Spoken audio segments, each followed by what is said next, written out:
Isang mataas na opisyal ang gumagawa noon. Ang sabi pa nga ho nila ay minsan nagpapakuha ng 5 babae, pagpipilian niya, yung hindi niya nagustuhan, bibigyan niya ng tip, then maiwan yung napili niya. No? And it did not happen once, it did not happen twice. Marami po. Sa Maidas, minsan sa Shangri-La. Your Honor, ako po yung naka-experience doon sa Maidas. Pwedeng paki-detalye po ninyo? Your Honor, unang dumating po yung VIP. Sino po yung VIP? Si Senator Erwin Tulfo, Your Honor. Tapos po, maya-maya dumating din po yung 2 babae. Inakyat po namin doon sa president. Akala ko 3 pinagpipilian, pinakamababa, 5. 2 lang pala. Yung sa akin po, pero maraming beses po yan. Hindi lang po sa Maidas, meron din po sa Shangri-La. 5, 3 po ang dinadala. Saan lugar? Yung na-experience ko po sa Shangri-La po at saka sa Maidas po. O sino pa sa inyo? Meron pa sa... Sa akin, Your Honor, as a Team EEC, namomonitor ko rin, Your Honor. Kasi nandyan lang kami sa paligid, saka sa Viber chat namin, na nandyan na, dumating na sa lobby yung babae, i-guide nyo na. Ganun lang po yung experience ko po.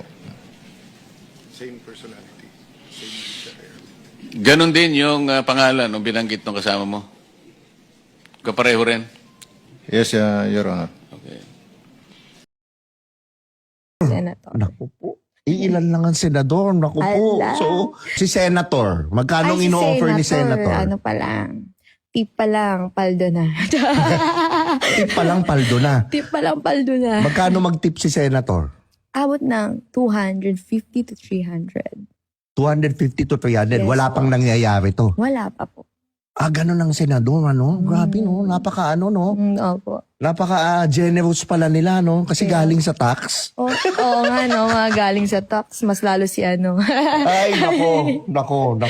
Na Senator, bigyan mo ko initials lang. Pwede ba yun? Oo, initials lang. First name, last name. First name, last name. Hala, sobrang dali kasi. Sige lang.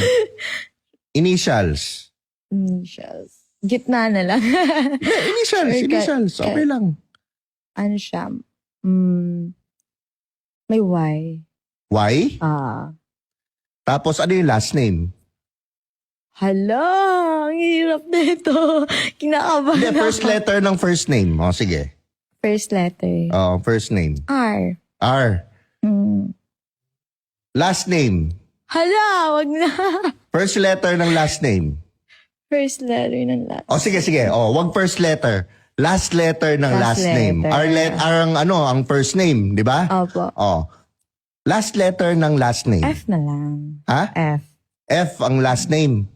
Opo. Yun ang last letter, yung elf? Hindi. Second, pangalaw. Pangalawa. Pangalawang letter ng last name. Opo. Okay. Parang comment nyo nga guys, tingnan natin yung sino. Dali, sino yung mga first letter ng first name R, tapos okay. Yung second letter or third letter, no? Opo, F, no? yes po. Comment nyo nga. Sige nga, hindi ko alam parang hirap hulaan. Oo, mahirap, no? Naku, grabe. Madali lang, sobra. Grabe yung mga talaga, senator, yaman, sana all.